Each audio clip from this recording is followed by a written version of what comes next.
ಶ್ರೀ ಧರ್ಮರಾಯ ಸ್ವಾಮಿ ದ್ರೌಪದಾಂಬ ದೇವಿಯ 2ನೇ ವರ್ಷದ ಅದ್ದೂರಿ ಕರಗ ಮಹೋತ್ಸವ ಮಾಲೂರು ತಾಲೂಕು ಕಸಬಾ ಹೋಬಳಿಯ ಶಿವಾರಪಟ್ಟಣದಲ್ಲಿ 7/5/2026 ಗುರುವಾರದಿಂದ 12/5/2026 ಮಂಗಳವಾರದವರೆಗೆ ಶ್ರೀ ಧರ್ಮರಾಯ ಸ್ವಾಮಿ ದೇವಾಲಯದಲ್ಲಿ ಶ್ರೀ ದ್ರೌಪದಾಂಬ ದೇವಿಯ ಕರಗ ಮಹೋತ್ಸವ ನೆರವೇರಲಿದ್ದು 10/5/2026 ಭಾನುವಾರದಂದು ಶ್ರೀ ಧರ್ಮರಾಯ ಸ್ವಾಮಿ ದ್ರೌಪದಾಂಬ ದೇವಿಯ 2ನೇ ವರ್ಷದ ಅದ್ದೂರಿ ಕರಗ ಮಹೋತ್ಸವ ನಡೆಯಲಿದ್ದು ದೇವತಾ ಕಾರ್ಯಕಲಾಪಗಳನ್ನು ಯಶಸ್ವಿಗೊಳಿಸಿ ದೇವಿಯ ಕೃಪೆಗೆ ಪಾತ್ರರಾಗಲು ವಹಿನಿ ಕುಲಸ್ಥರು ಮತ್ತು ಶಿವಾರಪಟ್ಟಣ ಹಾಗೂ ಸುತ್ತಮುತ್ತಲ ಗ್ರಾಮಸ್ಥರು ವಿನಂತಿಸಿದರು.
ಶಿವಾರಪಟ್ಟಣದ ಶ್ರೀ ಕರಗದಮ್ಮ ತಾಯಿ ದೇವಸ್ಥಾನದ 2ನೇ ಧ್ವಜಾರೋಹಣ ಸಮಾರಂಭದಲ್ಲಿ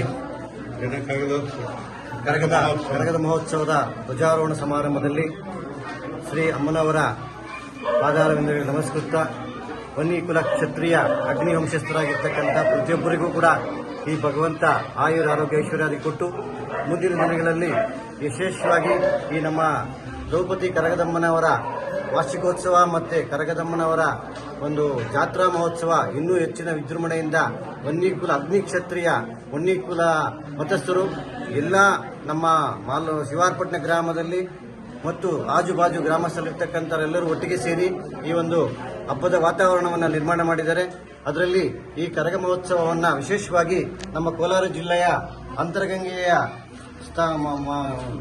ಮಹಾ ಪ್ರಧಾನ ಅರ್ಚಕರಾಗಿರ್ತಕ್ಕಂತಹ ಸುಮಾರು 7ನೇ ಶತಮಾನದ ವಂಶಸ್ಥರಾಗಿರ್ತಕ್ಕಂಥ ಮಂಜುನಾಥ್ ದೀಕ್ಷಿತ್ರವರು ಅವರ ಸಹೋದ್ಯೋಗಿಗಳು ಮತ್ತು ನಮ್ಮ ಈ ಒಂದು ಅಗ್ನಿ ವಂಶಸ್ಥರಾಗಿರ್ತಕ್ಕಂತಹ ಒಂದು ಕರಗ ಮಹೋತ್ಸವಕ್ಕೆ ವಿಶೇಷವಾಗಿ ನಮ್ಮ ಕರಗವನ್ನು ಹೊರತಕ್ಕಂತಹ ನಮ್ಮ ಹೋಳೂರು ವೆಂಕಟೇಶ ಸ್ವಾಮಿಗಳಿಗೂ ಆ ಕರಗದಾಂಬ ತಾಯಿ ದೇವನ ಅನುಗ್ರಹ ಮತ್ತು ಶಿವಾರಪಟ್ಟಣ ಗ್ರಾಮ ಆಜುಬಾಜು ಗ್ರಾಮಸ್ಥರಿಂದ ಸಕಲ ಸೌಭಾಗ್ಯಗಳನ್ನು ಕಲ್ಪಿಸಿ ಯಾವುದೇ ಒಂದು ಈ ಒಂದು ಕಾರ್ಯಕ್ರಮದಲ್ಲಿ ಅಡಚಣೆ ಆಗದಂಗೆ ಆ ತಾಯಿ ನೆರವೇರಿಸಿಕೊಡ್ತಕ್ಕಂಥ ಒಂದು ಒಂದು ವಿಘ್ನಗಳಾಗದಂಗೆ ಎಲ್ಲರೂ ಸಹಕಾರ ಮಾಡಿ ಈ ತಾಯಿಯ ಒಂದು ವಾರ್ಷಿಕೋತ್ಸವ ಮತ್ತೆ ಕರಗದ ಮಹೋತ್ಸವವನ್ನ ವಿಶೇಷವಾಗಿ ನಮ್ಮ ಶಿವಾರಪಟ್ಟಣ ಗ್ರಾಮದ ಎಲ್ಲ ವಂದಿಕುಲ ಕ್ಷತ್ರಿಯ ಮಂಡಳಿಯವರು, ಈ ಒಂದು ಯುವಕ ಮಂಡಳಿ ಮತ್ತು ಭಕ್ತ ಮಂಡಳಿ ಎಲ್ಲರೂ ಒಂದು ವಿಜೃಂಭಣೆಯಿಂದ ಸಹಕಾರ ಮಾಡಿ ಈ ಒಂದು ವಿಶೇಷವಾಗಿರ್ತಕ್ಕಂಥ ಹಬ್ಬದ ವಾತಾವರಣ 3 ದಿನಗಳ ಕಾಲ ಇವತ್ತು ಧ್ವಜಾರೋಹಣ, ನಾಳೆ ಹಸಿ ಕರಗ ಇರ್ತದೆ, ನಾಳಿದ್ದು ಕಲ್ಯಾಣೋತ್ಸವ ಮತ್ತೆ ದೀಪಾರಾಧನೆ ಮತ್ತು ನಮ್ಮ ಕರಗವನ್ನು ಇರ್ತದೆ. ಎಲ್ಲರೂ ಸಹಕಾರ ಮಾಡಿ ಈ ಒಂದು ಎಲ್ಲ ಹೆಣ್ಣು ಮಕ್ಕಳು ಸೇರಿ ಈ ಒಂದು ವಿಜೃಂಭಣೆಯಿಂದ ಈ ಒಂದು ಹಬ್ಬದ ವಾತಾವರಣ ನಿರ್ಮಾಣ ಮಾಡಬೇಕಲ್ಲಿ ತಮ್ಮಲ್ಲಿ ಸೌನೀಯ ಪ್ರಾರ್ಥನೆ. ಶಿಲ್ಪಕಲೆ ಶಿವಾರಪಟ್ಟಣ ಅಂತ. ಶಿಲ್ಪಕಲೆ ಅಂದರೆ ನಮ್ಮ ಕರ್ನಾಟಕ ಇತಿಹಾಸಕ್ಕೆ ಶ್ರೇಷ್ಠವಾದಂಥ ಊರು. ಇಲ್ಲೆಲ್ಲ ಶಿಲ್ಪಿಗಳೇ, ಎಲ್ಲ ಯಾವುದೇ ಜಾತಿ ಮತ ಇರಲಿ ಎಲ್ಲ ಶಿಲ್ಪಿಗಳು. ಇದು ಶಿಲ್ಪಿಗಳ ನಾಡು. ಅಂಥ ಶಿಲ್ಪಿಗಳ ನಾಡಲ್ಲಿ ಇಲ್ಲಿ ರೇಣುಕಾಯಲ್ಲಮ್ಮ ಸನ್ನಿಧಿಯಲ್ಲಿ ವಂದಿಕುಲ ಕ್ಷತ್ರಿಯರು ಕರಗ ಮಹೋತ್ಸವ ಮಾಡಬೇಕು ಅಂತ ಪ್ರಾರ್ಥನೆ ಮಾಡಿಕೊಂಡು ಇದು 2ನೇ ವರ್ಷದಲ್ಲಿ ಪ್ರಾರಂಭ ಮಾಡಿದ್ದಾರೆ. ಈ ದಿನ ಧ್ವಜಾರೋಹಣ ಯಾಕೆಂದರೆ ನಾವಿಲ್ಲಿ ಕರಗ ಮಾಡ್ತೀವಿ ಅನ್ನೋದಕ್ಕೆ ಒಂದು ಉದ್ದೇಶಪೂರ್ವಕವಾಗಿ ಒಂದು ಗಣಪತಿ ಪ್ರಾರ್ಥನೆ, ಪುಣ್ಯಾವಾಚನೆ, ನವಗ್ರಹ ಪೂಜೆ, ಗಣಪತಿ ಹೋಮ ಮತ್ತು ಪ್ರಧಾನ ದೇವರುಗಳಾದ ಈಗ ಉತ್ಸವಮೂರ್ತಿ ದೇವರುಗಳಾದ ಪಂಚಪಾಂಡವರು, ದ್ರೌಪದಂಬ, ಕೃಷ್ಣ ಎಲ್ಲರನ್ನು ಸೇರಿ ಆರಾಧನೆ ಮಾಡಿ ಇಂದಿನಿಂದ ನಾವು ಕರಗವನ್ನು ಮಾಡುತ್ತೇವೆ ಅಂತ ಈಗ ಧ್ವಜಾರೋಹಣ ಆಗಿದೆ. ನಾಳೆ ಹಸಿ ಕರಗ ಅಂದರೆ ಬಾವಿ ಹತ್ರ ಒಂದು ಕೆರೆ ಆಗಲಿ, ಕುಂಟೆ ಆಗಲಿ, ಬಾವಿ ಆಗಲಿ ಅಲ್ಲಿ ಅಮ್ಮನವರನ್ನು ಪ್ರಾರ್ಥನೆ ಮಾಡಿ ಕರಗ ಹೊತ್ತುವಂಥ ಕೋಳೂರು ವೆಂಕಟೇಶ್ವರವರು ಕರಗದ ಪೂಜಾರಿಗಳು ಅವ್ರು ಹೋಗಿ ಬಾವಿಯಲ್ಲಿ ಕೂತು ಪ್ರಾರ್ಥನೆ ಮಾಡ್ತಾರಲ್ಲಿ. ಆ ಪ್ರಾರ್ಥನೆ ಮಾಡಿ ಅವರನ್ನು ಕರ್ಪೂರ ಬಿಟ್ಟ ತಕ್ಷಣ ಕಳಶ ರೂಪದಲ್ಲಿ ಅಮ್ಮನವರು ದ್ರೌಪದಿ ದೇವಿ ಬಂದು ಅವ್ರ ಕೈಗೆ ಸೇರುತ್ತೆ.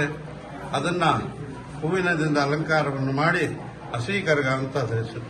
ಅದನ್ನು ದೇವಸ್ಥಾನಕ್ಕೆ ತರ್ತಾರೆ. ಹಸಿ ಕರಗ ಅಂದರೆ ಆ ರೀತಿಯಾಗಿ ಆ ಅಮ್ಮನಿಗೆ ವಿಜೃಂಭಣೆಯಿಂದ ಈ ಪೋತಲರಾಜು ಇನ್ನೊಂದು ಮತ್ತೊಬ್ಬರು ಎಲ್ಲರೂ ಇದಾಗಿ ಆ ದೇವರನ್ನ ದೇವಸ್ಥಾನಕ್ಕೆ ಸನ್ನಿಧಿಗೆ ತರ್ತಾರೆ. ನಂತರ ಆ ಸನ್ನಿಧಿಗೆ ತಂದಾದ ಮೇಲೆ ಮಾರನೇ ದಿವಸ ಪೂಜೆ, ಕಲ್ಯಾಣೋತ್ಸವ, ದೀಪೋತ್ಸವ ಅಂತ ಆ ಅಮ್ಮನಿಗೆ ಎಲ್ಲ ಸೇವೆಗಳು ಮಾಡ್ತಾರೆ ವಂದಿಕುಲ ಕ್ಷತ್ರಿಯ. ತದನಂತರ ಅದಾದ ಮೇಲೆ ಹೂವಿನ ಕರಗ ಅಂತ ಅಮ್ಮನವರು ಆ ದಿನ ಕರಗದ ಪೂಜಾರಿ ಆಗಲಿ, ನಮಗೆ ದ್ರೌಪದಮ್ಮ ಅಂತ ಸಾಕ್ಷಾತ್ ಕರಗದ ಪೂಜಾರಿ ಅಂತಲ್ಲ, ಆ ಕರಗದ ಪೂಜಾರಿ ಸಾಕ್ಷಾತ್ತಾಗಿ ದ್ರೌಪದಮ್ಮನ ಒಂದು ಅಂಶವನ್ನು ಇದು ಮಾಡಿಕೊಂಡು ಬೆಳೆ ಶಾಸ್ತ್ರ ಮಾಡಿಕೊಂಡು ಆ ದಿನ ಆತನ ಗಂಡಸೇ ಆದರೂ ಅಮ್ಮನವರ ಒಂದು ರೂಪದಲ್ಲಿ, ಹೆಂಗಸಿನ ರೂಪದಲ್ಲಿ, ಅಮ್ಮನವರ ರೂಪದಲ್ಲೇ ಕಾಣಿಸಿಕೊಂಡು ಆ ಒಂದು ಅಮ್ಮನವರ ರೂಪದಲ್ಲೇ ದೇವಸ್ಥಾನದಿಂದ ದ್ರೌಪದಾಂಬ ಹೊರಟು ಆಚೆ ಎಲ್ಲರಿಗೂ ದರ್ಶನ ಕೊಡ್ತಕ್ಕಂಥದ್ದೇ ಹೂವಿನ ಕರಗ. ಇದು ಯಾಕೆಂದರೆ ಹಿಂದೆ ಇವರು ವಂಶಸ್ಥರೆಲ್ಲ ಸುಮಾರು ದ್ವಾಪರಯುಗ ಎಲ್ಲ ಅಂತ್ಯವಾದ ಮೇಲೆ ಕೊನೆಯ ಕಾಲದಲ್ಲಿ ಯಾರು ಇಲ್ಲದ ಪಕ್ಷದಲ್ಲಿ ಕೃಷ್ಣನನ್ನು ಪ್ರಾರ್ಥನೆ ಮಾಡ್ತೀವಿ, ನಮ್ಗೆ ಯಾರೂ ದಿಕ್ಕಿಲ್ಲ, ಏನು ಮಾಡೋಣ. ಆ ಕೃಷ್ಣ ಅಮ್ಮನವರು ದ್ರೌಪದಾಂಬನ ಪ್ರತ್ಯಕ್ಷ ಮಾಡಿಕೊಂಡು ಅಮ್ಮನವ್ರಿಗೆ ಈ ರೀತಿಯಾಗಿ ವಂದಿಕುಲ ಕ್ಷತ್ರಿಯರಿಗೆ ಭಕ್ತಾದಿಗಳಿಗೆಲ್ಲ ದರ್ಶನ ಕೊಡಬೇಕು, ನೀನು ಅವ್ರಿಗೆಲ್ಲ ಮೋಕ್ಷ ಕೊಡಬೇಕು, ಅವ್ರ ವಂಶಾಭಿವೃದ್ಧಿ ಮಾಡಬೇಕು, ಅವ್ರ ವಂಶ ಬೆಳೀಬೇಕು ಅಂತ ಹೇಳ್ಬಿಟ್ಟು ಅಮ್ಮನವರು ಆ ರೀತಿಯಾಗಿ ಒಂದು ಹೂವಿನ ಕರಗ ರೂಪವಾಗಿ ಬರೋದು. ಆದ್ದರಿಂದ ಪ್ರತಿ ವರ್ಷನೂ ಇದು ಮೈಸೂರು ಮಹಾರಾಜರ ಕಾಲದಲ್ಲಿ ಅವರು ಇದನ್ನು ನೋಡ್ತಾರೆ. ಇಲ್ಲಿ ರಾಜರ ಒಂದು ಇದರಲ್ಲಿ ಇವರೆಲ್ಲ ಇದ್ದು, ಸ್ವಾಮಿ ನಾವು ಕರಗ ಮಾಡಬೇಕು ಅಂತ. ಕರಗ ಅಂದರೆ ಏನು, ಅಲ್ಲಿ ಕರಗ ಮಾಡಿಸ್ತಾರೆ. ಕರಗ ಮಾಡಿಸಿ ನೋಡಿ ಅವರಿಗೆಲ್ಲ ಬೇಕಾದಷ್ಟು ಇದೆಲ್ಲ ಕೊಟ್ಟು ನೀವು ಮಾಡಿ ಕರಗ ಮಾಡಿ ಅಂತೇಳಿ ಶಾಸನಗಳೆಲ್ಲ ಮಾಡಿ ಕೊಡ್ತಾರೆ. ಅದರಾದ ಮೇಲೆ ಬೆಂಗಳೂರು ಕರಗ ಇತಿಹಾಸ ಆಗಿದೆ. ಈ ಎಲ್ಲ ನಮ್ಮ ಕರ್ನಾಟಕದಲ್ಲೂ ಎಲ್ಲ ಗ್ರಾಮಗಳಲ್ಲೂ ಕರಗ ಅನ್ನೋದು ಬಹಳ ವಿಶೇಷವಾದ. ದ್ರೌಪದಮ್ಮನನ್ನು ಸಾಕ್ಷಾತ್ವಾಗಿ ನಾವು ನೋಡಬಹುದು.